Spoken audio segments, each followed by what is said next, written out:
வணக்கம். All India radio Chennai.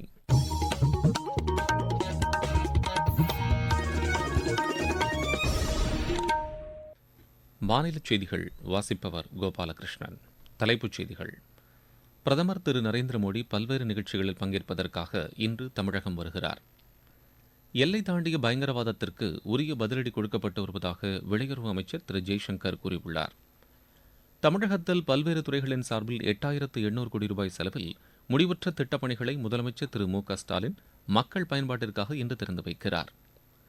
தமிழகத்தில் அனைத்து கிராமங்களிலும் அடிப்படை வசதிகளை மாநில அரசு நிறைவேற்றி வருவதாக அமைச்சர் திரு செஞ்சி மஸ்தான் தெரிவித்துள்ளார். துருக்கியில் நடைபெற்று வரும் சர்வதேச மகளிர் கால்பந்து போட்டியில் இந்தியா இன்று கொசோவா அணியை எதிர்கொள்கிறது. இனி விரிவான செய்திகள். பிரதமர் திரு நரேந்திர மோடி பல்வேறு நிகழ்ச்சிகளில் பங்கேற்பதற்காக இன்று தமிழகம் வருகிறார். இன்று காலை திருவனந்தபுரத்தில் உள்ள விக்ரம் சாராபாய் விண்வெளி மையத்தில் நடைபெறும் நிகழ்ச்சியில் பங்கேற்கும் பிரதமர் பின்னர் மதுரை வருகிறார். மதுரையில் சிறு குறு தொழில் முனைவோர்கள் கலந்து கொள்ளும் நிகழ்ச்சியில் பங்கேற்று அவர் உரையாற்றவுள்ளார். இதனைத் தொடர்ந்து நாளை தூத்துக்குடி செல்லும் பிரதமர் அங்கு நடைபெறும் நிகழ்ச்சியில் பல்வேறு முடிவுற்ற பணிகளை தொடங்கி வைத்தும் புதிய திட்டப்பணிகளுக்கு அடிக்கல் நாட்டியும் உரையாற்றவுள்ளார். 17,300 கோடி ரூபாய் மதிப்பிலான திட்டங்கள் இதில் அடங்கும் என்று மத்திய அரசின் செய்திக்குறிப்பு தெரிவிக்கிறது. இதனைத் தொடர்ந்து மகாராஷ்டிரா செல்லும் பிரதமர் யவத்மாலில் நடைபெறும் நிகழ்ச்சியில் விவசாயிகளுக்கான வருவாய் ஆதரவு திட்டத்தின் கீழ் 21,000 கோடி ரூபாய் மதிப்பிலான தவணைத் தொகையை விடுவிக்கிறார். இதற்கிடையே திருப்பூரில் பிஜேபி ஏற்பாடு செய்துள்ள நிகழ்ச்சியில் உரையாற்றவுள்ளதாக திரு நரேந்திர மோடி தெரிவித்துள்ளார். சமூக வலைதளத்தில் இக்கருத்தை பதிவு செய்துள்ளவர் நாளை திருநெல்வேலியில் நடைபெறவுள்ள நிகழ்ச்சியில் கலந்து கொள்ளவுள்ளதையும் சுட்டிக்காட்டியுள்ளார். இவ்விரு நிகழ்ச்சிகளிலும் பொதுமக்கள் பெருமளவில் பங்கேற்க வேண்டும் என்றும் பிரதமர் கேட்டுக் கொண்டுள்ளார். தமிழகத்தில் பிஜேபி தலைமையிலான தேசிய ஜனநாயக கூட்டணிக்கு மக்கள் ஆதரவு கடந்த சில மாதங்களாக அதிகரித்து வருவதாகவும் அவர் அதில் குறிப்பிட்டுள்ளார். மக்களவைத் தேர்தல் முடிவுகள் இதை வெளிப்படுத்தும் என்றும் திரு நரேந்திர மோடி கூறியுள்ளார். பிரதமர் திரு நரேந்திர மோடிக்கான ஆதரவு நாளுக்கு நாள் அதிகரித்து வருவதாக மத்திய இணையமைச்சர் திரு எல் முருகன் கூறியுள்ளார். திருப்பூர் மாவட்டம் பல்லடம் மாதாப்பூர் பகுதியில் நடைபெறவுள்ள என் மண் என் மக்கள் யாத்திரையில் பிரதமர் திரு நரேந்திர மோடி இன்று பங்கேற்கவுள்ள நிலையில் அதற்கான முன்னேற்பாடுகளை ஆய்வு செய்த பின்னர் செய்தியாளர்களிடம் அவர் பேசினார். நாட்டின் வளர்ச்சிக்காக பிரதமர் மேற்கொண்டு வரும் நடவடிக்கைகளைக் கண்டு மக்கள் அவருக்கு ஆதரவளித்து வருவதாக தெரிவித்தார். மக்களவைத் தேர்தலில் பிஜேபி வெற்றி பெறும் என்றும் திரு எல் முருகன் நம்பிக்கை தெரிவித்தார்.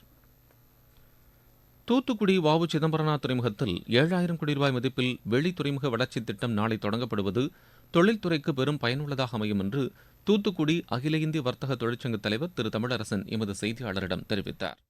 பிரதமர் தூத்துக்குடி துறைமுகத்தில் 7,000 கோடி அளவிற்கு ஒரு அவுட்டர் ஹார்பர் பவுண்டேஷன் ஸ்டோன் இடக்கிறார். இது ஒரு பெரிய சாதனை. நீண்ட காலமாக நாங்கள் எதிர்பார்த்து கொண்டிருந்த இந்த ஒரு கோரிக்கையை பிரதமர் ஏற்றுக்கொண்டு இதை நிறைவேற்றுகிறார். இதனால் தென் தமிழகத்திற்கு சரக்கு ஏற்றுமதியினுடைய எபிஷியன்சி, அதாவது விலை குறைப்பு மற்றும் தளவாட சாமான்கள் இதெல்லாம் பண்றதுக்கு லாஜிஸ்டிக்ஸ் எக்ஸசைஸ்ல அதோட காஸ்ட் ரொம்ப குறையுங்கிறத நாங்கள் எதிர்பார்க்கிறோம். சதர்ன் ஷிப்மெண்ட் லைன்லேயே ஒரு தூத்துக்குடி ஒரு மிகப்பெரிய இன்டர்நேஷனல் ஹப்பா மாறும் என்று எதிர்பார்க்கிறோம். இதற்கு பிரதமருக்கு நன்றி தெரிவித்துக் கொள்கிறோம். எல்லை தாண்டிய பயங்கரவாதத்திற்கு உரிய பதிலடி கொடுக்கப்பட்டு வருவதாக வெளியுறவு அமைச்சர் திரு ஜெய்சங்கர் கூறியுள்ளார். புதுதில்லியில் ஜவஹர்லால் நேரு பல்கலைக்கழகத்தில் நடைபெற்ற நிகழ்ச்சி ஒன்றில் பேசிய அவர் யூரி மற்றும் பாலாகோட்டில் நடத்தப்பட்ட பதில் தாக்குதல்கள் குறித்து குறிப்பிட்டார். கோவிட் பெருந்தொற்று காலத்தில் எல்லைக்கோட்டு பகுதியில் சீனாவுடனான விவகாரத்தில் ராணுவம் விரைவாக செயல்பட்டதாக தெரிவித்தார். கடந்த 10 ஆண்டுகளில் உலகில் முதன்மையான பொருளாதார நாடுகள் பட்டியலில் மாற்றம் ஏற்பட்டுள்ள நிலையில் இந்தியா அதில் 6 இடங்கள் முன்னேறியுள்ளதாக திரு ஜெய்சங்கர் குறிப்பிட்டார். மக்களவைத் தேர்தலுக்கான பாதுகாப்பு பணிகளை மேற்கொள்வதற்காக மத்திய ஆயுத காவல் படையைச் சேர்ந்த 25 கம்பெனிகள் தமிழகம் வரவுள்ளதாக தலைமை தேர்தல் அதிகாரி திரு சத்யபிரதா சாஹூ கூறியுள்ளார். இது தொடர்பாக அவர் வெளியிட்டுள்ள செய்திக்குறிப்பில் முதற்கட்டமாக 15 கம்பெனிகள் அடுத்த மாதம் 1ஆம் தேதி தமிழகம் வரவுள்ளதாக தெரிவித்தார். எஞ்சிய 10 கம்பெனிகள் 7ஆம் தேதி வரவுள்ளதாகவும் திரு சத்யபிரதா சாஹூ அதில் குறிப்பிட்டுள்ளார். நீங்கள் கேட்டுக்கொண்டிருப்பது ஆல் இண்டியா ரேடியோவின் மாநில செய்தி அறிக்கை.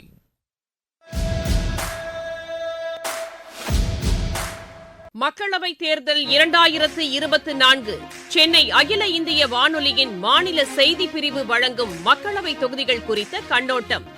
மக்களவை தொகுதிகள் குறித்த விவரங்களை முழுமையாக வழங்கும் இந்த நிகழ்ச்சி இரவு மணி 8:05 முதல் 8:20 வரை நாள்தோறும் இதே அலைவரிசையில் ஒலிபரப்பாகிறது. உங்கள் தொகுதி குறித்த விவரங்களை அறிந்து கொள்ள உதவும் இந்த நிகழ்ச்சியை கேட்க தவறாதீர்கள்.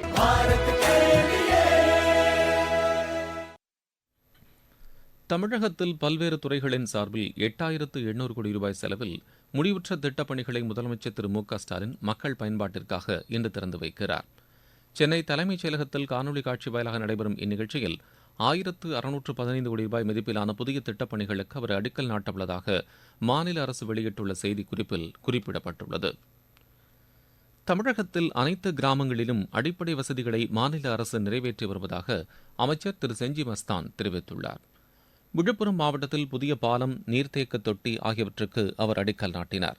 பழவளம் ஊராட்சியில் புதிதாக கட்டப்பட்ட நியாய விலைக் கடையை அவர் திறந்து வைத்தார். பின்னர் நிகழ்ச்சியில் பேசிய அவர், ஆரம்ப சுகாதார நிலையம், கூடுதல் பள்ளி கட்டிடம், நியாய விலைக் கடை, அங்கன்வாடி மையம் உள்ளிட்ட அடிப்படை வசதிகள் அனைத்து ஊராட்சிகளிலும் மேற்கொள்ளப்பட்டு வருவதாக திரு செஞ்சி மஸ்தான் தெரிவித்தார். தமிழகத்தில் கூட்டுறவுத்துறையின் மூலம் விவசாயிகள் பயன்பெறும் வகையில் வழங்கப்பட்டு வரும் தானிய ஈட்டுக்கடன் உச்சவரம்பு 10 லட்சம் ரூபாயிலிருந்து 25 லட்சம் ரூபாயாக உயர்த்தப்பட்டுள்ளது என்று அத்துறைக்கான அமைச்சர் திரு பெரியகருப்பன் கூறியுள்ளார். மத்திய கூட்டுறவு வங்கிகளின் கோரிக்கையை ஏற்று இந்த உச்சவரம்பு அதிகரிக்கப்பட்டுள்ளதாக அவர் தெரிவித்தார். இருவரிச் செய்திகள். பாலஸ்தீன பிரதமர் திரு முகமது ஸ்டாயி தமது பதவியை ராஜினாமா செய்துள்ளார். பாகிஸ்தானில் உள்ள பஞ்சாப் மாகாணத்தின் முதல் பெண் முதலமைச்சராக திருமதி மரியம் ஷெரீப் பதவியேற்றுள்ளார். நாட்டில் 1,64,000 சுகாதார நலவாழ்வு மையங்கள் மூலம் உலகிலேயே மிகப்பெரிய ஆரம்ப சுகாதார நிலைய கட்டமைப்பை கொண்ட நாடாக இந்தியா திகழ்கிறது என்று நித்தி ஆயோக் தெரிவித்துள்ளது. தொழிலாளர் வருங்கால வைப்பு நிதி அமைப்பு ஓய்வூதியதாரர்களுக்கான முகாமை இன்று நாடு முழுவதும் நடத்துகிறது. ராணிப்பேட்டை மாவட்டம் வாலாஜாவில் புத்தக கண்காட்சியை மாநில கைத்தறித்துறை அமைச்சர் திரு ஆர் காந்தி தொடங்கி வைத்தார். தேனி மாவட்டத்தில் 2,73,000 ரூபாய் மதிப்பிலான நலத்திட்ட உதவிகளை ஆட்சியர் திரு சஜீவனா பயனாளிகளுக்கு வழங்கினார். திருப்பத்தூரில் புத்தக கண்காட்சி இன்று தொடங்கி அடுத்த மாதம் 7ஆம் தேதி வரை நடைபெறுகிறது. விருதுநகர் மாவட்டம் சிவகாசி அருகே புதுப்பட்டியைச் சேர்ந்த மறைந்த ஓய்வு பெற்ற ஆசிரியர் குருசாமி குடும்பத்தினர் 40 லட்சம் ரூபாய் மதிப்பிலான 2 ஏக்கர் நிலத்தை அரசு பள்ளிக்கு தானமாக வழங்கியுள்ளனர். கரூர் மாவட்டம் தாந்தோன்றிமலை கல்யாண வெங்கடரமண சுவாமி கோவிலில் நடந்த தெப்ப உற்சவத்தில் ஏராளமான பக்தர்கள் கலந்து கொண்டு சுவாமி தரிசனம் செய்தனர். விளையாட்டுச் செய்திகள். துருக்கியில் நடைபெற்று வரும் சர்வதேச மகளிர் கால்பந்து போட்டியில் இந்தியா இன்று கொசோவோ அணியை எதிர்கொள்கிறது. அலான்யா நகரில் நடைபெறவுள்ள இப்போட்டி மாலை மணி 6:30க்கு தொடங்குகிறது. துபாயில் நடைபெற்று வரும் சர்வதேச டென்னிஸ் போட்டியின் ஆடவர் இரட்டையர் பிரிவு காலிறுதிக்கு முந்தைய சுற்று ஆட்டத்தில் இந்தியாவின் ரோஹன் போபண்ணா, ஆஸ்திரேலியாவின் மேத்யூ எப்டன் இணை பாகிஸ்தானின் ஐசம் குரேஷி, துனிஷியாவின் மன்சோரி இணையை எதிர்கொள்கிறது. மற்றொரு போட்டியில் இந்தியாவின் யூகி பாம்ரி, நெதர்லாந்தின் ராபின் ஹாசே இணை கஜகஸ்தானின் அலெக்சாண்டர், பிரான்சின் மன்னாரினோ இணையை எதிர்கொள்கிறது. புரோ கபடி லீக் போட்டியில் பாட்னா மற்றும் ஹரியானா அணிகள் அரையிறுதிச் சுற்றுக்கு முன்னேறியுள்ளன. நேற்று நடைபெற்ற எலிமினேட்டர் சுற்றில் பாட்னா 37-35 என்ற புள்ளிக்கணக்கில் தில்லி அணியை வென்றது. மற்றொரு ஆட்டத்தில் ஹரியானா 42-25 என்ற புள்ளிக்கணக்கில் குஜராத்தை வென்றது. மகளிர் பிரீமியர் லீக் கிரிக்கெட் போட்டியில் தில்லி அணி 9 விக்கெட் வித்தியாசத்தில் உத்தரப்பிரதேச அணியை வென்றது. பெங்களூருவில் நடைபெற்ற இப்போட்டியில் முதலில் பேட் செய்த உத்தரப்பிரதேசம் நிர்ணயிக்கப்பட்ட 20 ஓவரில் 9 விக்கெட் இழப்பிற்கு 119 ரன் எடுத்தது. 120 ரன் எடுத்தால் வெற்றி என்ற இலக்குடன் பின்னர் களமிறங்கிய தில்லி அணி 14.3 ஓவரில் 1 விக்கெட் இழப்பிற்கு 123 ரன் எடுத்து வெற்றி பெற்றது. அதிகபட்சமாக ஷஃபாலி வர்மா 43 பந்துகளில் 64 ரன் எடுத்து ஆட்டமிழக்காமல் இருந்தார். இன்று நடைபெறவுள்ள ஆட்டத்தில் பெங்களூரு அணி குஜராத் அணியை எதிர்கொள்கிறது. ISL கால்பந்து போட்டியில் ஈஸ்ட் பெங்கால் அணி 1-0 என்ற கோல் கணக்கில் சென்னை அணியை வென்றது. இன்று நடைபெறவுள்ள ஆட்டத்தில் ஹைதராபாத் அணி பஞ்சாப் அணியை எதிர்கொள்கிறது. மீண்டும் தலைப்புச் செய்திகள். பிரதமர் திரு நரேந்திர மோடி பல்வேறு நிகழ்ச்சிகளில் பங்கேற்பதற்காக இன்று தமிழகம் வருகிறார். எல்லை தாண்டிய பயங்கரவாதத்திற்கு உரிய பதிலடி கொடுக்கப்பட்டு வருவதாக வெளியுறவு அமைச்சர் திரு ஜெய்சங்கர் கூறியுள்ளார். தமிழகத்தில் பல்வேறு துறைகளின் சார்பில் 8800 கோடி ரூபாய் செலவில் முடிவுற்ற திட்டப்பணிகளை முதலமைச்சர் திரு மு.க.ஸ்டாலின் மக்கள் பயன்பாட்டிற்காக இன்று திறந்து வைக்கிறார். தமிழகத்தில் அனைத்து கிராமங்களிலும் அடிப்படை வசதிகளை மாநில அரசு நிறைவேற்றி வருவதாக அமைச்சர் திரு செஞ்சி மஸ்தான் தெரிவித்துள்ளார். துருக்கியில் நடைபெற்று வரும் சர்வதேச மகளிர் கால்பந்து போட்டியில் இந்தியா இன்று கொசோவோ அணியை எதிர்கொள்கிறது. இத்துடன் இந்த செய்தியறிக்கை நிறைவு பெறுகிறது.